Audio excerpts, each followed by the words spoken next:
আসসালামু আলাইকুম।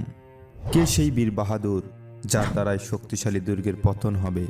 আল্লাহ ও তার রাসূল সাল্লাল্লাহু আলাইহি ওয়াসাল্লামও তাকে ভালোবাসে, যিনি ছিলেন আমাদের রাসূল সাল্লাল্লাহু আলাইহি ওয়াসাল্লামের আপন চাচাতো ভাই, বেহেশতি যুবকদের সর্দার হযরত আলী ইবনে আবু তালিব রাদিয়াল্লাহু তাআলা আনহু।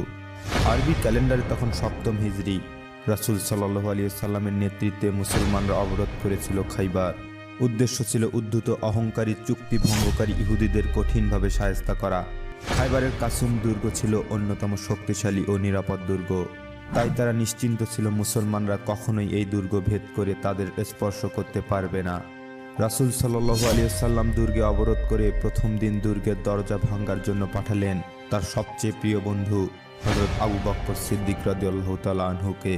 সারাদিন চেষ্টা করেও তাকে ব্যর্থ হয়ে ফিরে আসতে হলো।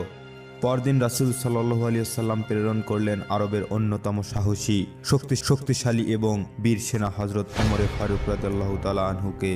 তিনিও পারলেন না দুর্গের সেই দুর্ভেদ্য দরজা ভাঙতে। তিনিও ব্যর্থ হয়ে ফিরে আসলেন। মুসলমানরা যখন 2 দিন চেষ্টা করেও ব্যর্থ হলো, ইহুদিরা তখন ফেটে পড়ল অট্টহাসিতে। তাদের অহমিকা ছাড়িয়ে গেল সাফা মারোয়ার উচ্চতাকেও। এমত অবস্থায় মুসলিম শিবিরে দেখা দিল হতাশার কালো মেঘ। মুসলমানদের অবস্থা অবলোকন করে মুস্কি হাসলেন রাসূল সাল্লাল্লাহু আলাইহি ওয়াসাল্লাম। তিনি ঘোষণা দিলেন, কাল এমন একজনের হাতে পতাকা তুলে দেওয়া হবে, আল্লাহ যার হাতে এই দুর্গের বিজয় দান করবেন। সে আল্লাহ ও তার রাসূলকেও ভালোবাসে, আল্লাহ ও তার রাসূলও তাকে ভালোবাসে। রাসূল সাল্লাল্লাহু আলাইহি ওয়াসাল্লামের এমন ঘোষণায় চাঞ্চল্য ফিরে এলো মুসলিম শিবিরে। সারা রাত ঘুম হলো না সাহাবাই গ্রামদের। তারা উৎকণ্ঠায় জেগে থাকলেন এই ভেবে যে কে সেই বীর বাহাদুর যার দ্বারা এই শক্তিশালী দুর্গের পতন হবে। পরদিন সকালে ফজরের নামাজ পড়ে সকলেই তাকিয়ে রইলেন রাসূল সাল্লাল্লাহু আলাইহি ওয়াসাল্লামের দিকে।